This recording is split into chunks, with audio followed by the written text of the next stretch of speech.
Bonjour, tout le monde. Good morning. STAKK Nation, welcome back to the channel. Champions. You see what I was speaking there was the language of the colonial. Is it the neo-colonials? Yeah. How would you refer to these people again, man?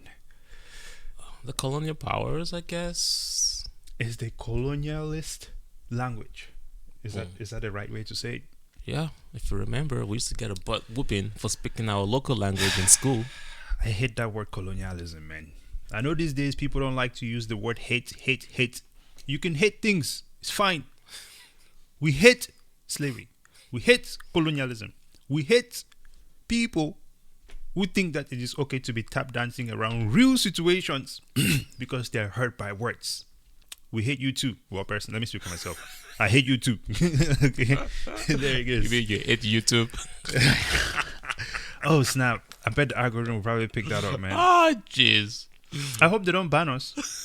But if they ban us, we know why.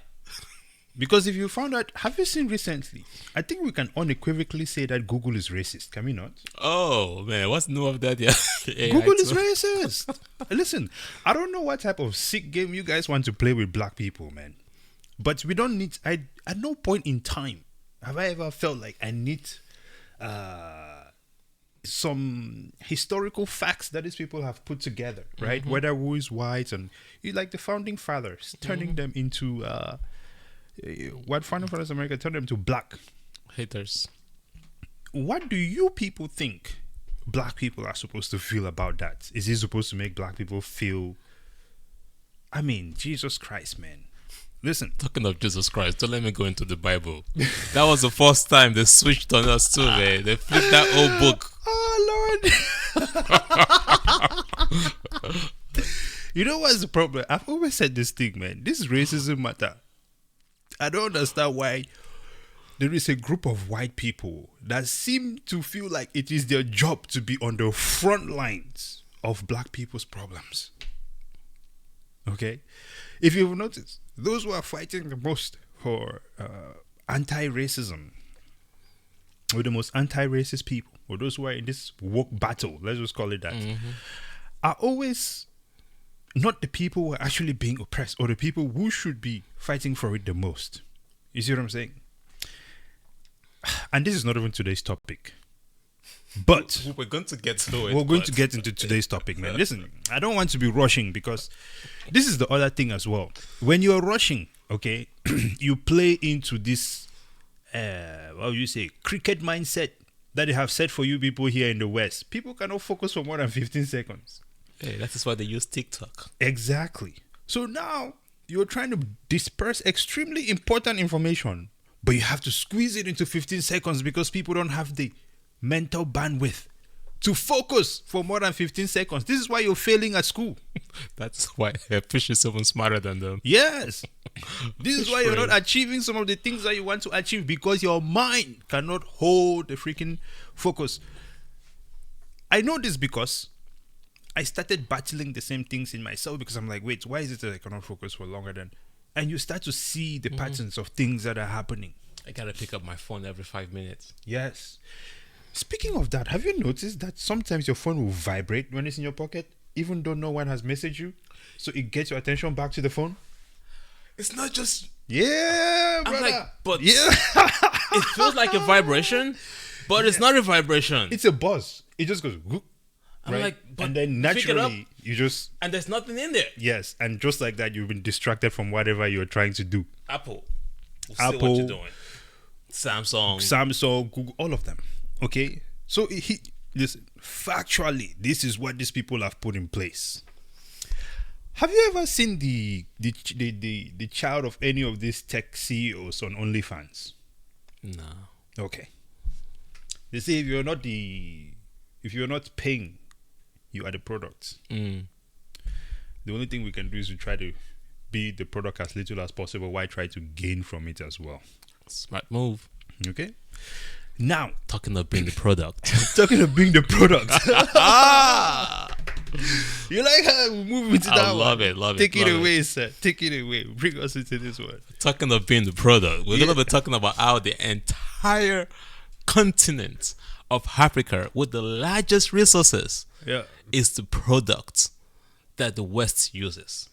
Yes. The product that they have used to develop their environment to where it is. The economy to what it is today. However, I would like to flip that one more time and say the West is now the product for everybody else. Because you see, you come and you take our resources and you come and advance your environment. Mm-hmm. We come to your environment and we work hard Mm-hmm. and really contribute to the growth of your environment as well. And now we are saying, listen, now that we have worked, we take these resources here, we're sending it back to where it came from. But no. We got to put an end to that now, huh? Yes, they have to put an end to that. They're not happy about that. What are we talking about here? We're talking about remittances, ladies and gentlemen.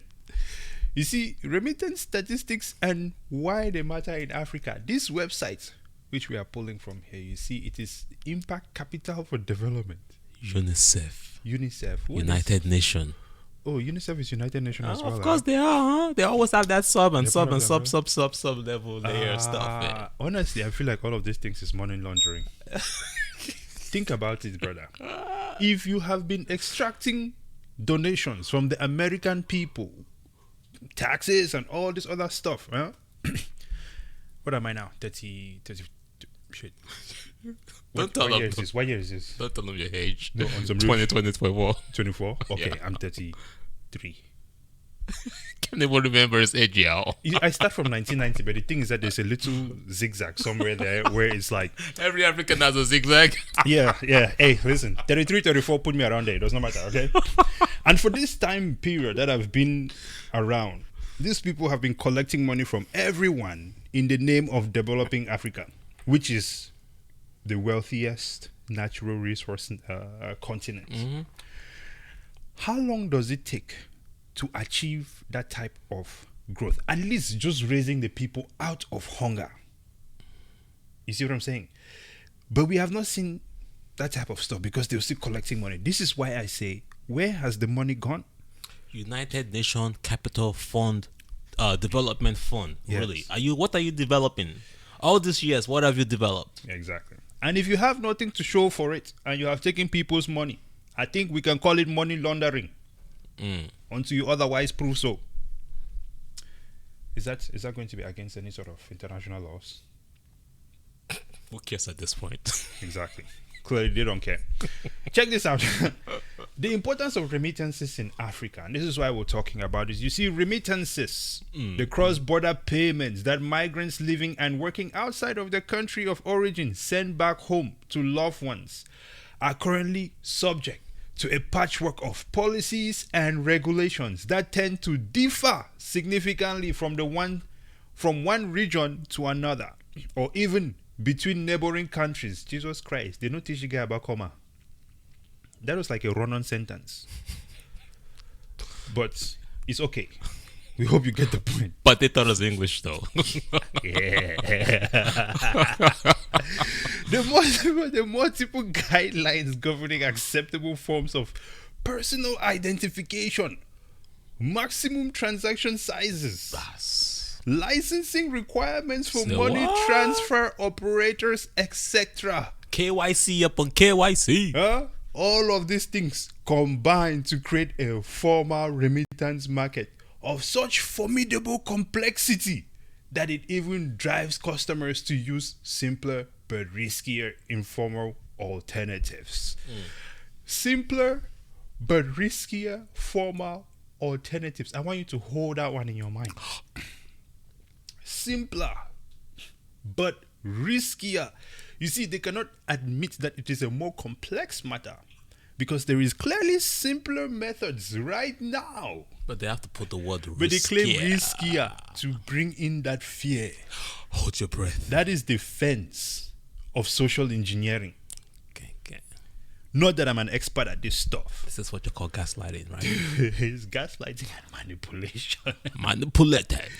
We cannot develop. Yeah. We cannot deliver on what we promise. Yes. Hence. Yes. You know, it is, we have to now scare you, make you feel like our option is still the best option. When you hear people say, no, I don't trust. Even think of Robinhood. People did not even trust Robinhood when it first came out. They were like, nah, but Fidelity has been here for a long time. Strong institutions. Let me tell you something. When things were freezing on Robinhood, it was also frozen on Fidelity. Yup. Okay. Until the Ameritrade. Exactly. They were all losing the same battle. Let it be clear. Now, what do you think they might be referring to here when they say simpler but riskier alternatives? Say no more. Bitcoin. Well, Peer-to-peer. yeah, Your natural born right to share value. that's right. Send money to wherever you want to send money to. That's right. Without the implications of guidelines, licenses, Yeah. transaction size limits, KYC. Your natural born rights. You don't need some institution called Development Bank or whatever it is. They have been developing for how many years now? Yeah. And you have not seen the development on the ground. But yet they are putting all these limitations on your ability to move. Exactly. Now, just to give everyone a bit of a perspective of how massive this remittance market we are speaking of here is, and why you can clearly see that these governments across the globe are panicking right now. This is what they stand to lose here. Is it just government though? Is it not BIS, Bank of International Settlement? Well, they are not government. We'll have to group them in with government, because at this point in time, bro, can you even tell the difference between the bankers and the government? They run the government. The government, the bankers run the government. There's bankers in the government. Remember, you were telling me a while back that these people that are all in, it is all the same people that are in Wall Street and in the Federal Reserve and the White House and stuff like that. And Obama was the worst of it. Yeah, so it's like, it seems to me then the bank is the government, and the government is the bank. They're just, it's one and the same people, bro. You cannot even separate them anymore. Oh, go ahead. You see what I'm saying? Let's just call them the bankers then.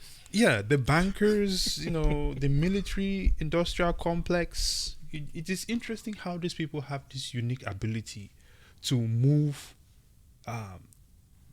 economies and influence people's financial realities, because they all work like in sync. Anyhow, look at this, what we're looking here. Business Insider Africa. I've never ever said at this point, they're Business actually telling on themselves. Business Insider says, "Okay, I know we have all this other institution, but hey, come and see. Yeah, the numbers. Exactly. Notice the other website did not put the numbers there. Yeah, they didn't put those numbers. They were just yeah.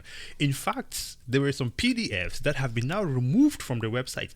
There are things that are being scraped from the internet. I'm not going to lie. Thanks to Google. Exactly. There are things that are being scraped from the internet. So, let's see. Well, just shocking information coming in, ladies and gentlemen. I'm kidding. Check your messages. Okay. Listen, Business Insider Africa says that if we look at these remittances that have been that is going on around the world, right, coming from the West and going back to where it was extorted from, we see that coming in at number one is Egypt Arab Republic at $28.3 billion. Nigeria, $20.1 billion. Morocco, $11 billion. Ghana, $4.7 billion in remittances to Ghana. Then we have Kenya, Tunisia, and Zimbabwe coming in at 4.1, 3.1, and 3.1 billion respectively. Senegal in the house. Algeria, 2.5 and 1.8 billion dollar respectively. And of course, we have the Congo Democratic Republic coming in at 1.7 billion dollars. This remittance is going back to the African continent. Family and friends, businesses. Yes. This is not even businesses. This is mostly probably family and friends and people Well, whether you look at it as, you could say family and friends, you could say businesses that are sending this, because this is local. This is flowing back. Yeah. This is flowing in the direction of Africa, right? But I think that the main issue or the main matter, and why we pointed out that first article here, is because As all of these transactions are happening, guess who is in the middle? Taking away fees, slowing down the process, putting blocks with licenses and all other sorts of crazy things, which stifle the progress of these people. Stifle the development that the so-called are implementing in Africa. Exactly. And you see, they say if you fix the money, you fix the problem. That is the main issue that we're That is dealing the with here. African problem. Exactly. Now, imagine a world where you can send this value anywhere across with no restrictions on the size of the transaction, with no restrictions pertaining to licenses, with no fees, unnecessary fees, man. When you send money through Western Union or some other whatever that they use these days, and these people take 10 to 20% of your money just to send. Una carry the money for your heads. Go give up for the people. What's going on? What is going on? So, with all of this, what do you think a situation will look like where people can just send this value without all these restrictions or censorship? When Satoshi Nakamoto was thinking about this whole peer-to-peer money system, internet money system, I don't think he was even thinking as far as liberating an entire continent. Because this is why the African countries and the bankers are pushing back. When I say countries, the governments that are controlled by the IMF and the World Bank and the Bank of International Settlement and the World Economic Forum and the SWIFT system. SWIFT is actually a private company. These are not government. These are just people just making a ton. These are like sort of like the Federal Reserve. Do they call them Catalonians, whatever they call those people? Yeah, I don't know that. Yeah, it's a terminology for those people. They literally just blink their eyes and they're making millions or billions. Yeah. That's what's going on here. But for Africans, these are critical countries with major natural resources that I'm sure for Nigeria, trillions of dollars is leaving the country, but you only get a small percentage of 20 billion back into the country, but they make a ton more money of the money going back in and a lot more with the money going, with the resources going out. So no matter what Africa does, they're still siphoning its resources, its money. Yeah. Absolutely. People wake up. We are like slaves, modern day slaves. But Bitcoin is here to fix that. Yes. Well, there's something interesting you said that maybe Satoshi did not even realize that this is something that he was going to resolve, right?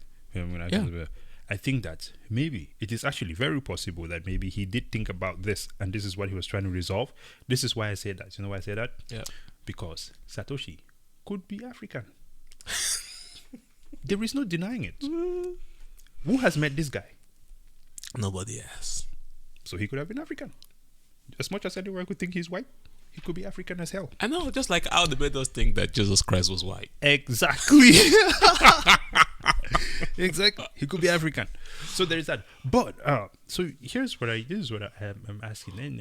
Give me your thoughts on this one. Yeah. What do you think it would look like then? Or for these people, at least, if they woke up one day and they realize, holy crap, there's actually a method for people to move these billions of dollars across without us being part of it. Actually, it's here already. It is here. That is why we're here. Yeah. And if you have not liked and subscribed, please go ahead and do that. Absolutely. Because the solutions for Africans outside of the continent and Africans within the continent to share across countries, to share across the globe is here. It's called Bitcoin and it's the most secure network out there. Incredible stuff. Peer-to-peer. Peer-to-peer. Does not matter. You don't need a bank. You can send the money anywhere across the world. Transaction times will be the same. It is a very powerful thing, ladies and gentlemen. We hope that you found this video at least informative. Found it useful. At the very least, it should make you think or just take a look at what Bitcoin is if you have not started looking at Bitcoin yet. Any final thoughts before we close this one out here, Double Up? The insider information is Bitcoin. A lot of people don't have that insider information. Business Insider Africa might be telling you just the money, follow the money. But the money is Bitcoin, literally. Bitcoin is the money. Bitcoin is the money. It's everyone's money. It's incredible. No restrictions. Ladies and gentlemen, please like the video, share it with your friends. Be a champion. Be a champion. Of course, we are also over there on X as STAKK, and I am owing someone a bunch of audio on Spotify. So I'll get my life together and start working on that. Until next time, ladies and gentlemen, Brazen out. Double O.